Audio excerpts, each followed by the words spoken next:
I'm Sandy Mioto Gugis with Profound Way, and today I want to talk to you about meditation retreats.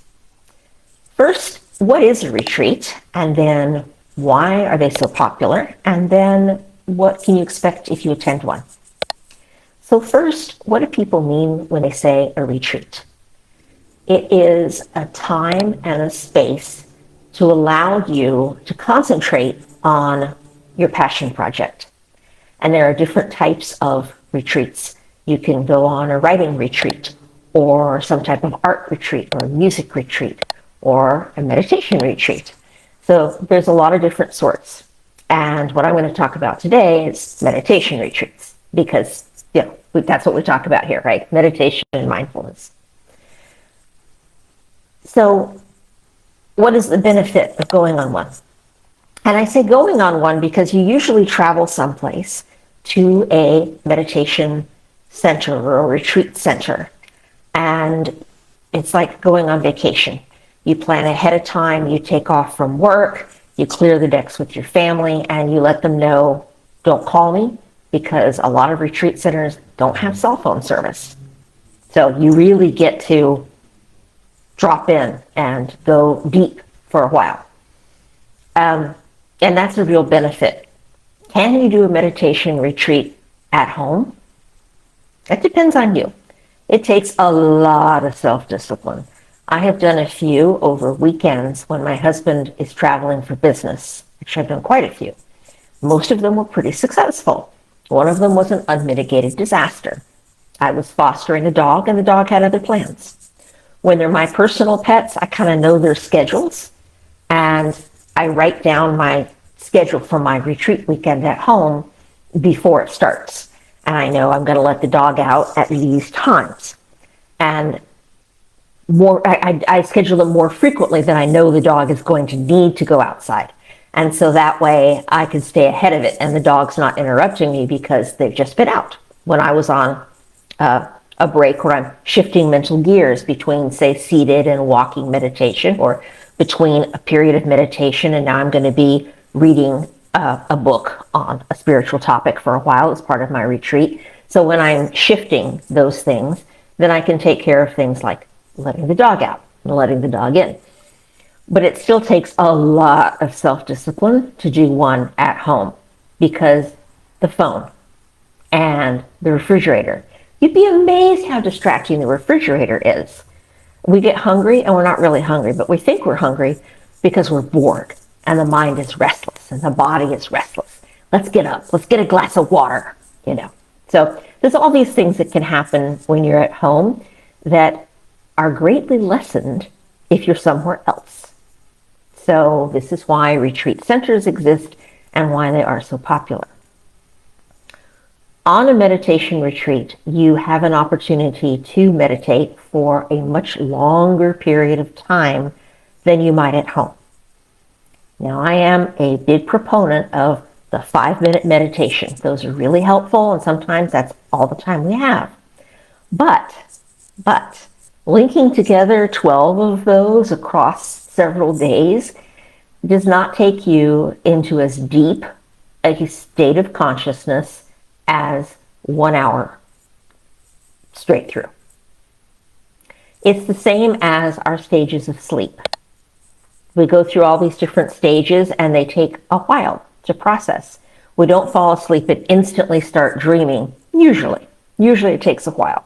We go through light sleep, and then you actually go through some deep sleep, and then you go back up to the sleep stage of REM sleep, rapid eye movement, which is where dreams occur. So you have to have time to go down and come back up before you can even begin to dream. And meditation is similar in that the longer you have, the more stages of it you can explore and the more depth you can reach. This can be very difficult at home. Whatever plans we make when we're trying to have a meditation at our home, at our residence, can be instantly derailed by factors beyond our control. This is a lot less likely at a retreat center. First, they tend to be in the middle of nowhere. As I mentioned, they frequently don't have cell phone service. And they are set up to be quiet containers so that people can retreat and they can go deep, whatever that means for you. There's no real way to describe that in English, so it's sort of placeholder language, this idea of going deep. It simply means to allow the mind to settle more fully than it can do in 5 minutes. Sometimes it may take my mind 10 minutes before it settles at all. Sometimes it's instant. So it just depends on the day, whether or not I've eaten jalapenos. All sorts of things can affect the quality of my meditation, and I'm sure that that's true for you as well. So the retreat center is set up to allow that space and that quiet and that time for you to meditate. And that is why they are so popular. And that is why I recommend going on a retreat when you have the opportunity to. I ask my students to do one a year, even if it's just a weekend. Just find some place you can go for a weekend, stay 1 night, 2 nights if you can, and just try to get a little bit more calm going. I think it's really good for you. So I went on one a few weeks ago, and it was wonderful, and it was powerful for me because I did get to allow my mind to calm down more than I can in my daily life. Because there's always something, And when we're meditating, sometimes we're thinking about what we need to do when the meditation period is over. I one time heard a fitness instructor. She was leading a class, and she said, put all your mind to the matter. Don't be thinking about what you're going to do when you get out of here. Because we do that at the gym too, right? We're thinking about what we need to do when we leave the gym. And we definitely do that when we're sitting and not even exercising. So the retreat center allows us to calm down a lot more. So that's what retreats are. That's why they're beneficial. What should you expect if you go on a meditation retreat? Now, they're all different. Some of them, there's some teaching. If it's a Buddhist-oriented retreat, there may be some Buddhist teachings. There may be some teachings on something that the Buddha taught, or it might be on something that somebody else taught in the centuries since the Buddha lived. But you'll know, there'll be a description of it when you sign up for it, and you'll be able to see what's going on. But you might not know exactly what the ratio is of teaching to sitting and meditating. The retreat that I went on, it's a Dogen retreat. Dogen was a Japanese Zen master, and I thought there would be more teaching than there was. But I was not disappointed. There was just a little bit, and it was really well presented. There were a few little talks, but for the longer sitting periods, there would be someone reading something that Dogen had written, and then that was kind of grist for the mill as you sat there. Not that you thought about it per se, but you let your subconscious chew on it while your conscious mind was still. So I enjoyed it a lot, but it was much more just sitting that I'm used to. So I found it very intense, but in a good way. So try not to have an expectation when you go on retreat. Remember that whoever's putting this on has their own way of doing it. And just be open to that, open to a new experience. That's why you're going, is to experience something that you can't get at home. So don't worry about it, just enjoy and be open. And enjoy might not be the right word, because meditation retreats aren't always fun per se. It just depends. It depends on your own personal experience. But they can be challenging, but in a really good way. So I do recommend them. What else can you expect? Maybe some teaching. There will be a lot of meditating. There may be some chanting, depending on the tradition and what's going on there. If it is a Zen tradition, there might be some koan practice, which is those impenetrable seeming questions that teachers ask students, like, what is the sound of the single hand? Or when Zen Master X talked to Zen Master Y, these things happened and this conversation occurred, and what was Zen Master X's mistake? And you're like, oh, Zen Master made a mistake? Wait, what? And and you're looking at that, trying to see what was going on there. Some Zen traditions have koans and some do not. So it may or may not be a part of your retreat experience with a Zen group. I do teach koans with my Zen students as I was taught them. Not everybody likes them. Not everybody benefits from them. It's like there's many, many different types of meditation because it's not one size fits all. I believe koans are the same way. They're not for everyone. I require my students, my one-on-one students, to try them for a while. And if they and I agree that it doesn't really connect for them, they don't have to do them anymore. It's fine. But I think it's good to give new things a try and see what results. Other things that you will find in a retreat experience is what's sometimes called karma yoga. Karma literally means action, and yoga in this sense is a type of practice. And what it means is they want you to do some chores. And you might think, well, I've paid to come here. Why do I have to do chores? Because you haven't paid very much. Retreats are typically, not always, but typically very inexpensive. And the less they charge you, the more likely they are to ask you to do some chores. Your chores are usually like 45 minutes to an hour per day. And it's nothing backbreaking unless you volunteer to do the really tough stuff. But typically when you are registering, when you get there, someone will ask you, here's a sign-up sheet. Are there things that you would like to sign up for? Are there things that you cannot do, that you're physically not able to do? And they accommodate you. But if you go into it with an attitude of, how may I help you? These are things that my body complains about, but these things over here I can do. Then it works out really well. When I go to Tara Mandala, which is Lama Tsultrim Alayone's seat in Colorado, I typically do dishes because I can stand and do dishes, no problem. But if you ask me to sweep or mop, that hurts my lower back pretty quickly. I have an old injury there from a car accident, actually. And I can get in pain pretty quickly from bending over, and then it's hard for me to sit the rest of the retreat. But I can stand, and that's not a problem at all. So I let them know I can stand for long periods, but bending is problematic. And then they assign me something, and I do it, and it's all good. So expect that you might be asked to do some chores. If it's a really much more expensive retreat and with some fancy, well-known teachers in an exotic location, there probably won't be chores. But be open. See what happens. They will charge you, usually. The one I went to was by donation, which was lovely. But it's because it was held at a place that has a lot of financial support from the community in that area. And so they don't have to charge, which is amazing. But most retreat centers will need to charge. They have things they have to pay for, like the tax on the land, the property tax, like the electricity to keep the lights on, the building costs of whatever the building is that you're in. They typically house you, and they frequently feed you. All of these things cost money, and they have people who work there. Some people who are there may be volunteers, but some are paid staff. This is their job, and they have their own bills to pay, so they need to make money. So be aware of that as well. It's not like you just show up and, it's free. Whee!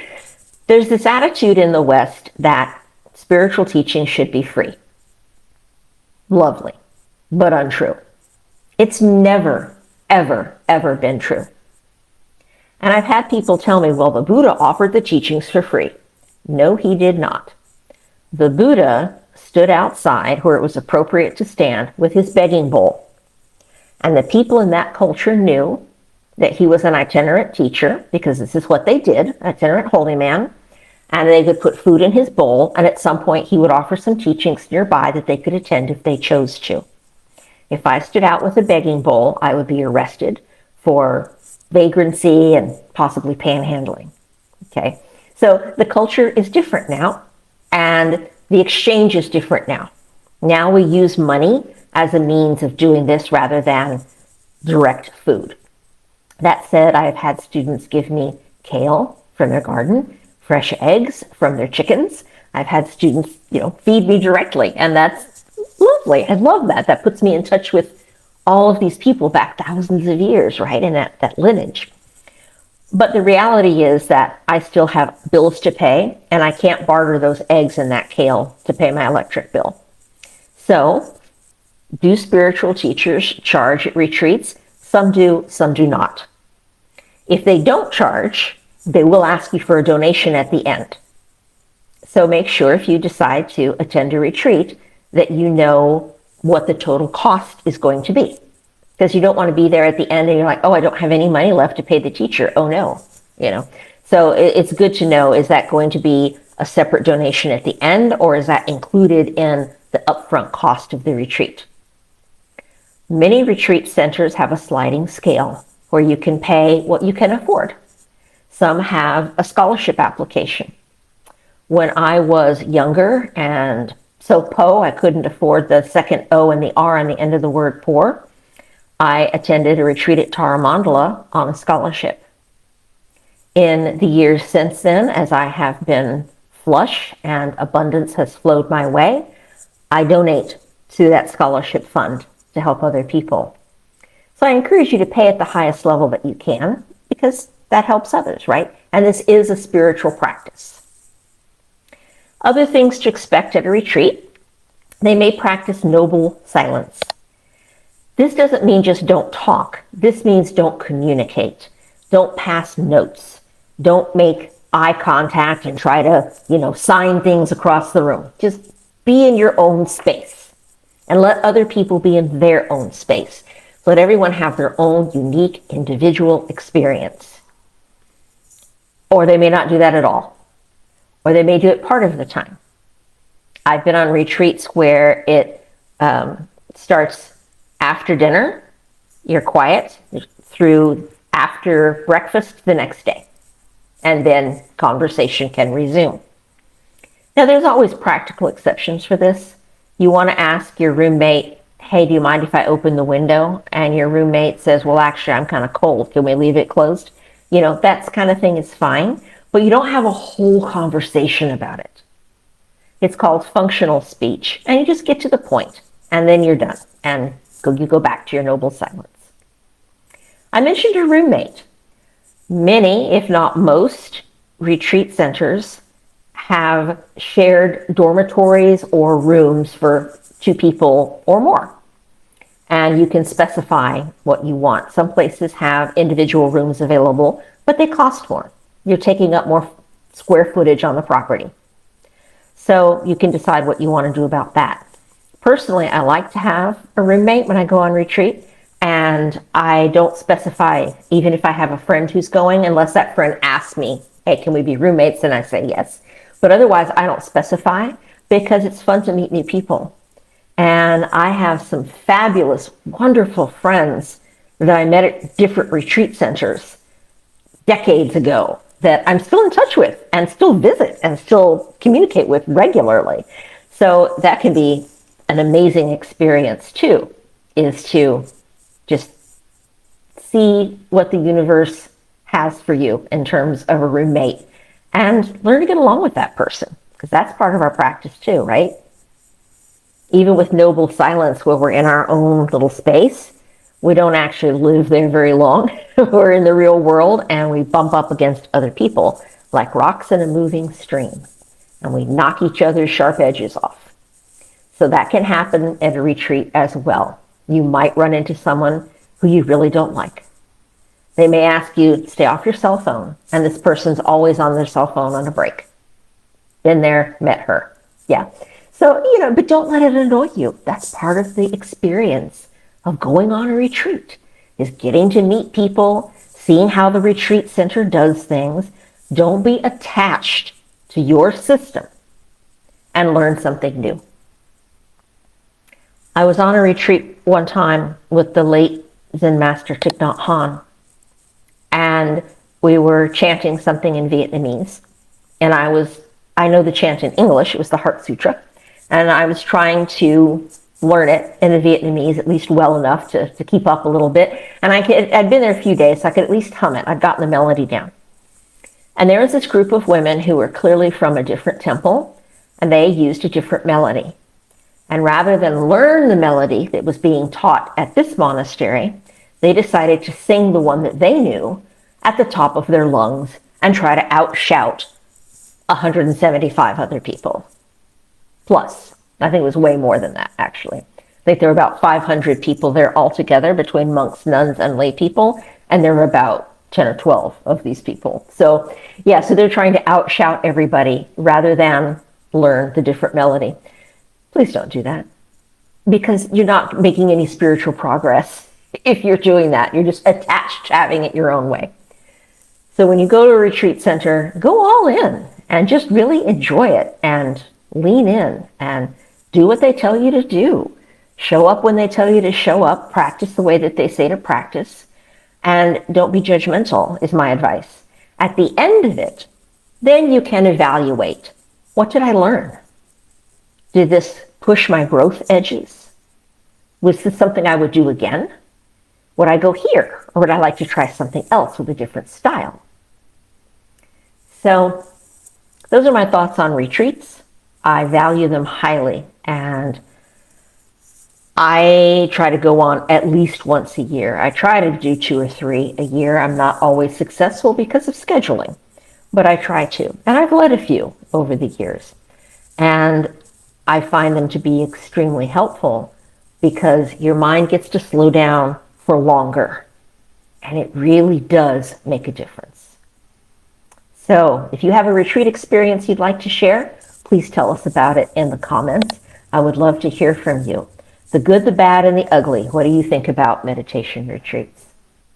I hope to hear from you. Have a great week, and I'll see you next time. Bye-bye.